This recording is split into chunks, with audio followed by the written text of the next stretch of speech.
9 compétitions, 4 finales, 0 trophée majeur remporté avec l'Albiceleste.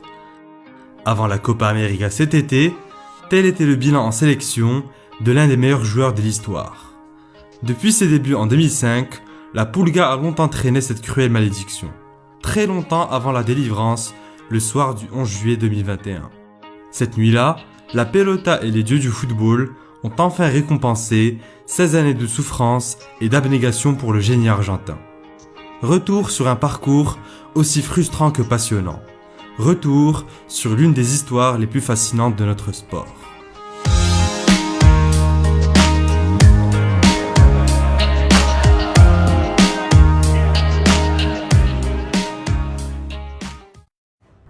Sur ces images d'une rareté délicieuse, Messi n'a que 18 ans et combine avec Diego Armando Maradona, idole de son enfance. D'un côté, le plus grand espoir du football argentin, de l'autre, le joueur le plus populaire du XXe siècle. 11 ans après sa dernière Coupe du Monde ratée, Diego a choisi son digne successeur, un enfant né à Rosario et qui a grandi avec un ballon dans les pieds. Pourtant, à 17 ans, rien n'était moins sûr que Messi évolue avec l'Argentine durant sa carrière. Séduits par les performances de la Pulga au début des années 2000, les dirigeants de la fédération espagnole lui proposent de rejoindre les juniors de la Roja. Mais en vain, le petit Léo restera fidèle à sa patrie.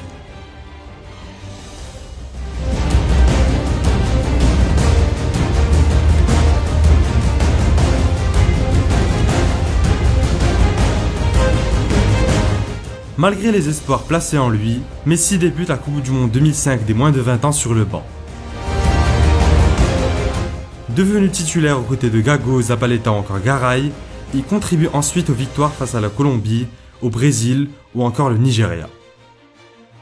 Auteur de 6 buts dont 2 en finale, Léo est élu meilleur joueur du tournoi et signe à ce moment-là des débuts parfaits en présélection.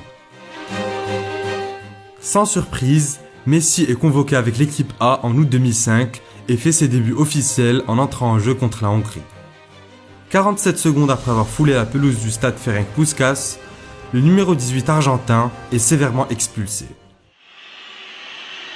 Et carton rouge pour Messi. Oh là là, ah ben on l'a pas beaucoup vu à l'œuvre. Deux ballons. Oh c'est terrible. C'est terrible.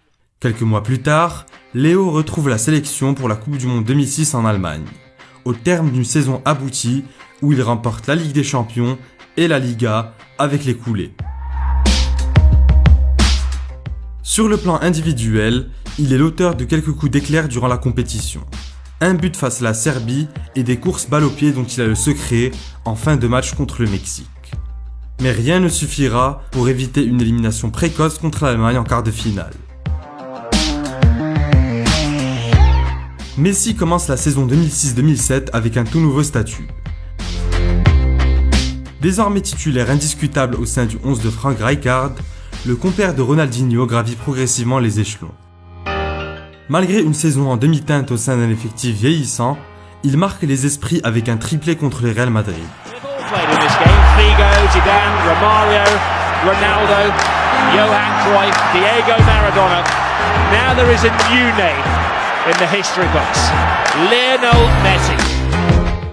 La même année, le numéro 19 du Barça produit en quelques mois la copie conforme des 2 buts mythiques de Diego contre l'Angleterre.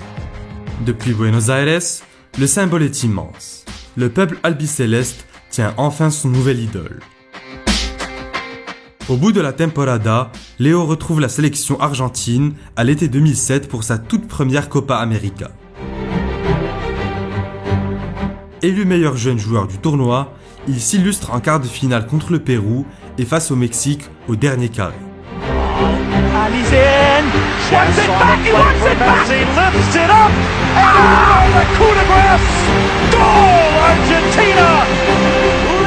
Mais en finale, il ne peut rien faire et subit une très lourde défaite face à la Seleção, 3-0.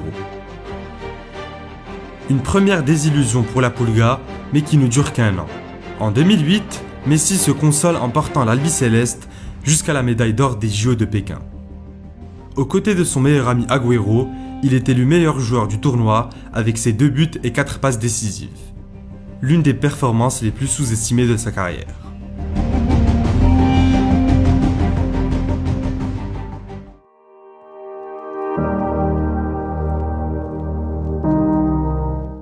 club, les 3 années suivantes sont celles de la confirmation.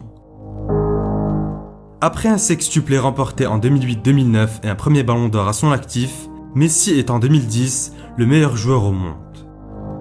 Mais en Argentine, tout n'est pas si simple. L'Albiceleste se qualifie de justesse à la Coupe du Monde 2010 qu'elle aborde dans un climat d'incertitude. Sans véritable plan de jeu et avec une défense friable, le tableau fait néanmoins rêver sur le papier par son duo Maradona-Messi, le maître et l'élève. Positionné en meneur de jeu, Léo est brillant et passeur décisif durant les matchs de poule, mais pêche à la finition. Contre le Mexique en 8e, il s'illustre grâce à une passe décisive lors d'une victoire 3-1, mais en quart de finale, l'Allemagne corrige les hommes de Diego, 4-0. Messi figure parmi les 10 meilleurs joueurs du tournoi, mais cette distinction anecdotique n'allège en rien un fardeau de plus en plus lourd à porter pour la star argentine. Un an plus tard, Léo retrouve la Copa América au terme d'une saison exceptionnelle en club. Meilleur buteur de la Ligue des Champions qu'il remporte pour la 2e fois en 3 ans, Pichichi de la Liga, Ballon d'Or et plus que jamais, plus grand joueur de la planète. Le tournoi se déroule en Argentine. La pression est maximale et dès les matchs de poule, les joueurs sont régulièrement sifflés par un public qui attend un nouveau titre international depuis 1993. En difficulté, l'Albiceleste s'en remet à son numéro 10 qui offre le billet de la qualification en quart grâce à 2 passes décisives contre le Costa Rica. Les coéquipiers de Javier Mascherano y affrontent l'Uruguay, meilleure nation sud-américaine à l'époque, et s'inclinent au bout d'une séance de tir au but tragique. Entre 2011 et 2014, Messi est à son apogée. Fort de son 4e ballon d'or, il devient le capitaine de la sélection et assume pleinement son statut.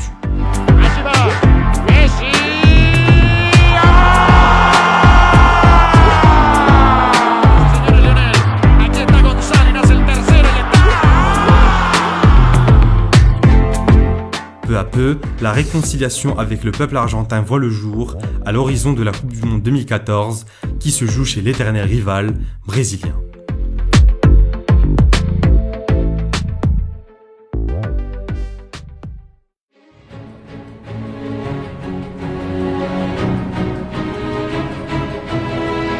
L'Argentine aborde la compétition avec le statut d'outsider. La Pulga répond vite présente dès les matchs de poule avec 4 buts dont une magnifique prime sur coup franc contre le Nigeria.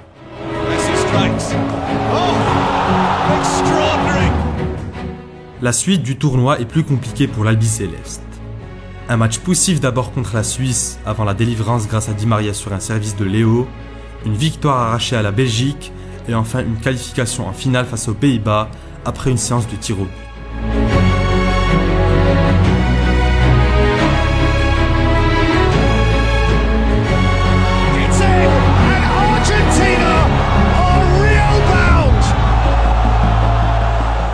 Tombeuse du Brésil qu'elle est 7-1 en demi, la Mannschaft est l'autre prétendante au sacre final.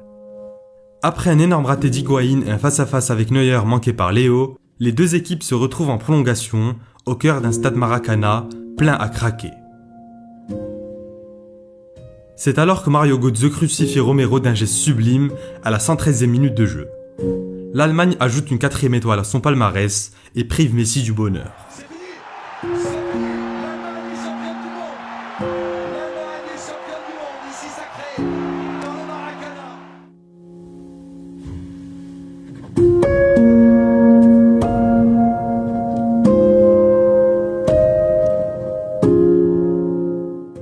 Après cette nouvelle désillusion, Messi a 27 ans.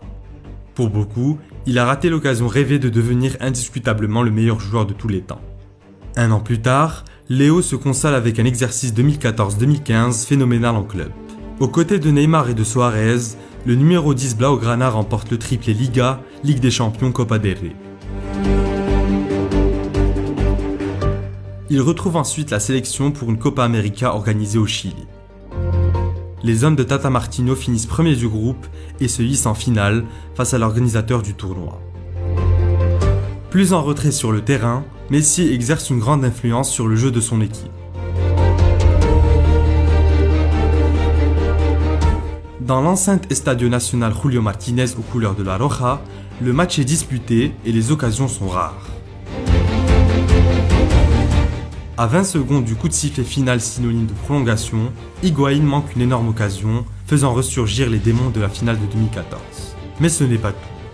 Lors de la séance de tir au but, après un premier pénalty converti par la Pulga, le bouc émissaire Gonzalo manque le sien.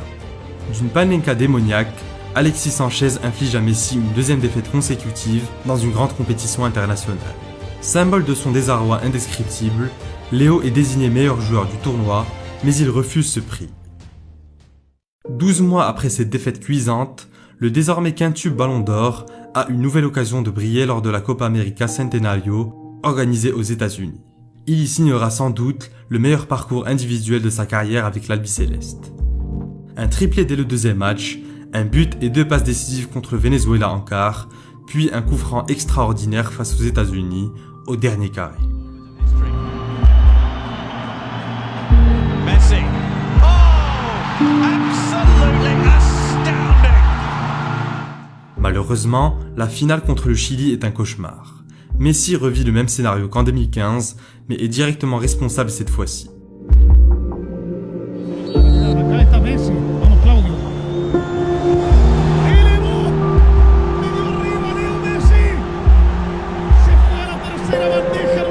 Après cette troisième finale perdue en 3 ans, Léo annonce sa retraite internationale directement après la rencontre. Cette annonce fait l'effet d'une bombe et devient une affaire d'État.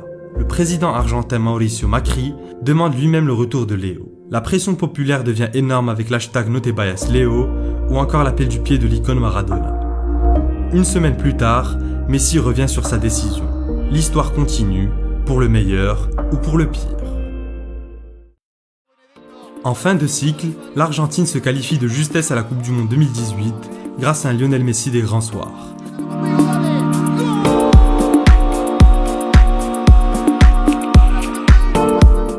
En 2018, elle entame la Coupe du Monde en Russie dans le flou total.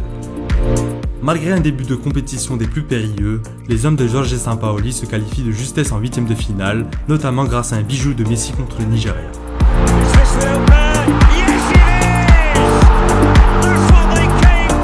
Les Bleus Ciel y échouent logiquement 4-3 contre la France, malgré 2 passes décisives de la Pulga.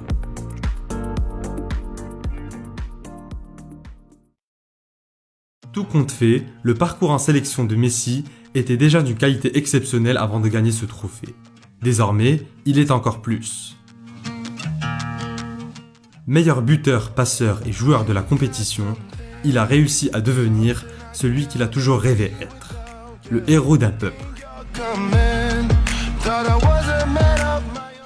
Un immense symbole moins d'1 an après le décès de Maradona. Une incroyable victoire du destin et du mérite. Bref, le triomphe d'un génie pour l'éternité.